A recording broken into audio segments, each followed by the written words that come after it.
Now I have given instruction to drill those 12 borewells in his constituency. ಎಷ್ಟು ದಿವಸ ಆಗ್ತದೆ?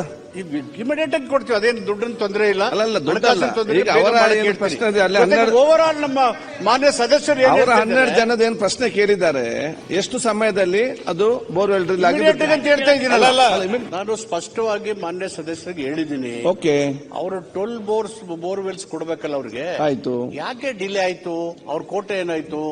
ಆಡಳಿತಾತ್ಮಕ ಅಧಿಕಾರ ಬೋರ್ಡ್ ಅಲ್ಲಿ ಇತ್ತು, ಅಂಬೇಡ್ಕರ್ ನಿಗಮದಲ್ಲಿ. ಇದು ವರ್ಗಾವಣೆ ಮಾಡ್ತು, ಫೈನಾನ್ಸಿಯಲ್ ಪವರ್ಸ್ ಇರ್ಲಿಲ್ಲ. ಅದನ್ನ ಮಾಡುವಾಗ ಇವ್ರು ಮಾಡ್ಬೇಕಾದ್ರೆ ಸ್ವಲ್ಪ ಕನ್ಫ್ಯೂಷನ್ ಆಗಿ ಲೇಟ್ ಆಯ್ತು. ಈಗ ದುಡ್ಡಿದೆ, ಅದನ್ನ 30 days ಅಲ್ಲಿ ಮಾಡಿ ಅಂತ ನಾನು ಇನ್ಸ್ಟ್ರಕ್ಷನ್ ಕೊಡ್ತೀನಿ ಅಂತ ಹೇಳಿದ್ಮೇಲೆ ಕ್ವಶನ್ ಇಸ್ ಓವರ್. ವ್ಯತ್ಯಾಸವನ್ನು ಅರಿತುಕೊಂಡು ಅದರ ಬಗ್ಗೆ ಪೂರ್ಣ ಮಾಹಿತಿ ತಗೊಂಡು ಅದಕ್ಕೆ ಈಗ ಕಾಡುಗೊಲ್ಲ ಅಭಿವೃದ್ಧಿ ನಿಗಮವನ್ನು ಮಾಡಿದ್ದೀವಿ.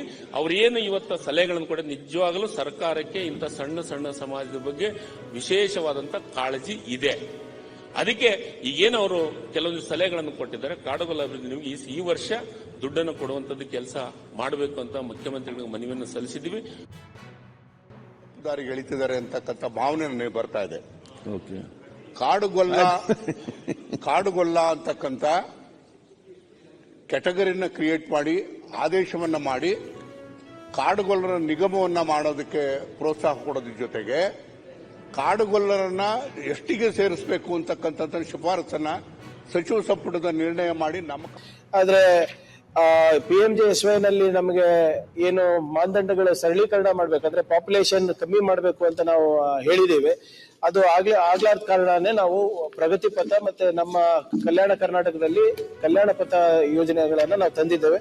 ಈ ಪ್ರಧಾನ ಮಂತ್ರಿ ಗ್ರಾಮ ಸಡಕ್ ಯೋಜನೆ ಕೂಡ ನಮಗೆ ಬಂದ್ರೆ ನಮ್ಮ ಭಾಗದಲ್ಲಿ ನಮ್ಮ ರಾಜ್ಯದಲ್ಲಿ ಬಹಳ ಒಂದು ಉತ್ತಮವಾದಂತ ರಸ್ತೆ ಸಂಪರ್ಕ ಆಗುತ್ತೆ ಅಂತ ನಮ್ಮ ಇಲಾಖೆಯವರು ಪ್ರಯತ್ನ ನಡೆಸಿದ್ದಾರೆ ಅಧ್ಯಕ್ಷರೇ. ಇದಕ್ಕಿನ್ನ ಸ್ವಲ್ಪ ಟೈಮ್ ಬೇಕಾಗುತ್ತೆ ಅಧ್ಯಕ್ಷರೇ.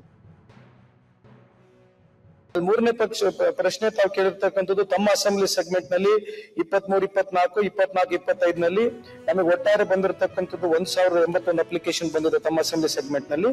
ಅದರಲ್ಲಿ 652 ಅಪ್ಲಿಕೇಶನ್ ಗಳಿಗೆ ದುಡ್ಡು ಕೊಟ್ಟಾಗಿದೆ.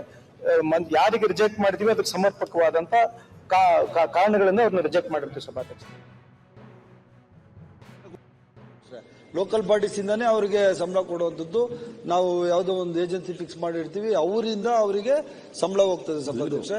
ಮಾನ್ಯ ಇಬ್ರು ಶಾಸಕರು ಹೇಳಿರೋ ಪ್ರಕಾರ ಸಭಾಧ್ಯಕ್ಷೆ, ನೇರ ಪಾವತಿಗೆ ಅವಕಾಶ ಇದೆಯಾ ಇಲ್ಲ ಅಂತ ಹೇಳಿ ಫೈನಾನ್ಸ್ ಇಲಾಖೆ ಜೊತೆ ನಾನು ಚರ್ಚೆ ಮಾಡಿ ಸೂಕ್ತವಾಗಿ ಅದಕ್ಕೆ ಕ್ರಮ ತಗೋತೀವಿ ಸಭಾಧ್ಯಕ್ಷ. ಮತ್ತೆ ನನಗೂ ಕಾಳಜಿ ಇದೆ ಸಭಾಧ್ಯಕ್ಷ, ಅವರು ಸಹ ಬಡವರು ಇರ್ತಾರೆ, ಅವ್ರಿಗೆ ಅವಕಾಶ ಇದ್ದ ಪಕ್ಷದಲ್ಲಿ ಫೈನಾನ್ಸ್ ಅಲ್ಲಿ ಅವರು ನೇರವಾಗಿ ಅವ್ರು ದುಡ್ಡು ಕೊಡ್ಲಿಕ್ಕೆ ನಾನು ಪ್ರಯತ್ನ ಪಡ್ತೀನಿ. ಕರ್ನಾಟಕ ಮಾದರಿ ಅಭಿವೃದ್ಧಿ ಅಂದರೆ ಜನಕೇಂದ್ರಿತ ಆರ್ಥಿಕ, ಸಾಮಾಜಿಕ ಮತ್ತು ಸಾಂಸ್ಕೃತಿಕ ಆಡಳಿತವನ್ನು ರೂಪಿಸುವುದು ಎಂದರ್ಥ. ಹಸಿರು ಇಂದಿನ ಮಹಿಳಾ ಸಬಲೀಕರಣ ಮುಂತಾದವುಗಳು ಇದರಲ್ಲಿ ಸೇರುತ್ತವೆ. ಕರ್ನಾಟಕದ ಮಾದರಿಯನ್ನು ಜಗತ್ತಿನ ಅನೇಕ ಅರ್ಥಶಾಸ್ತ್ರಜ್ಞರು ಮತ್ತು ವಿಶ್ವವಿದ್ಯಾನಿಲಯಗಳು ತುಂಬಾ ಸ್ವರ್ಗ ಹೋಗಿರ್ತದೆ. ಆ ಭಾಗಕ್ಕೆ ಚೆಕ್ ಡ್ಯಾಮ್ ಕೊಡಬಹುದಲ್ಲ ಹೇಳಿರ್ತಕ್ಕಂಥ ನಮ್ಮ ಗಮನದಲ್ಲಿದೆ. ಎಲ್ಲೆಲ್ಲಿ ನೀರು ಪೋಳಾಗಿ ಮುಂದೆ ಹೋಗ್ತಾ ಇದೆ, ಎಲ್ಲೆಲ್ಲಿ ನೀರನ್ನು ನಾವು ಜನರಿಗೆ ಪರಿಸರಕ್ಕೆ ತೊಂದರೆ ಆಗಲಾರ್ದಂತೆ ಕೆಲವು ಕಡೆ ನಾವು ಚೆಕ್ ಡ್ಯಾಮ್ ಮಾಡ್ಲಿಕ್ಕೆ ಹೋದ್ರೆ ಆ ನೀರು ಬ್ಯಾಕ್ ವಾಟರ್ ಅಂತ ಕೆಲವು ಮಂದಿ ರೈತರು ಅಬ್ಜೆಕ್ಷನ್ ಮಾಡ್ತಿರ್ತಾರೆ, ಸಬ್ಮೆರ್ಜ್ ಆಗ್ತಂತೆ. ಸೊ ಈ ರೀತಿಯಾಗಿ ಎಲ್ಲೆಲ್ಲಿ ರೈತರು ಮತ್ತು ಎಲ್ಲಿರ್ತಕ್ಕಂಥ ಜನಪ್ರತಿನಿಧಿಗಳು ಗಮನ ತರ್ತಾರೋ ಅದನ್ನು ನಮ್ಮ ಇಲಾಖೆ ಅಧಿಕಾರಿಗಳು DPR ತಯಾರು ಮಾಡಿ ಎಲ್ಲೆಲ್ಲಿ ಸಾಧ್ಯ ಆಗ್ತದೋ ರಾಜ್ಯಾದ್ಯಂತ ನಾವೆಲ್ಲ ಕಡೆ ಮಾಡ್ತಾ ಇದ್ದೀವಿ. ಸೊ ಹಂತ ಹಂತವಾಗಿ ಏನು ಅನುದಾನ ಸಿಗ್ತದೋ ಆ ರೀತಿಯಾಗಿ ಈ ಡಿಮ್ಯಾಂಡ್ ಆಧಾರದ ಮೇಲೆ ನಾವು ಮಾಡುವಂಥ ಒಂದು ಪ್ರಯತ್ನ ಮಾಡ್ತಾ ಇದ್ದೀವಿ. ಚರ್ಚೆ ಆಗಿದೆ, ಹಂಗೇನಾದರೂ ನಾವು ಹರಾಜು ಮುಖಾಂತರ ಮಾಡೋದಾದ್ರೆ ತಮಗೆ ತಿಳಿಸ್ತೀವಿ. ಆವಾಗ ತಾವು ಏನು ತಮ್ಮ ವಿಚಾರಧಾರೆಗಳನ್ನ ಹೇಳ್ತೀರಿ. ಬಟ್ ಒಂದಿದೆ ಸರ್, MSL ಅಂಗಡಿಯಿಂದ ಬಂದ ನಂತರ MRP ರೇಟಿಗೆ ನಮ್ಮ ಉಳಿದವರು SCL2ದವರದು ಕೊಡಲಿಕ್ಕೆ ಒಂದು ಪ್ರಯತ್ನ, ಅಂದರೆ ಪೈಪೋಟಿ ನಡೆಯೋದ್ರ ಮೂಲಕ MSLದವರು ಬಂದಾಗ ನಮ್ಗೆ SCL2ಗೆ ಅನುಕೂಲ ಆಯಿತು. ಇನ್ನು ಹರಾಜು ಮುಖಾಂತರ ಯಾಕೆ ಕೊಡ್ತಿದ್ರು, ಎಲ್ಲಿ ಪ್ರಾರಂಭ ಆಗಿಲ್ಲಲ್ಲ, ಪ್ರಾರಂಭ ಆಗಿಲ್ಲದನ್ನು ಕೊಡಬಾರ್ದು ಯಾಕೆ ಅಂತಕ್ಕಂಥ ಯೋಚನೆಯಲ್ಲಿ ಇದ್ದೀವಿ. ಹಂಗೇನಾದರೂ ತೀರ್ಮಾನ ತೆಗೆದುಕೊಂಡ್ರೆ ತಪ್ಪು.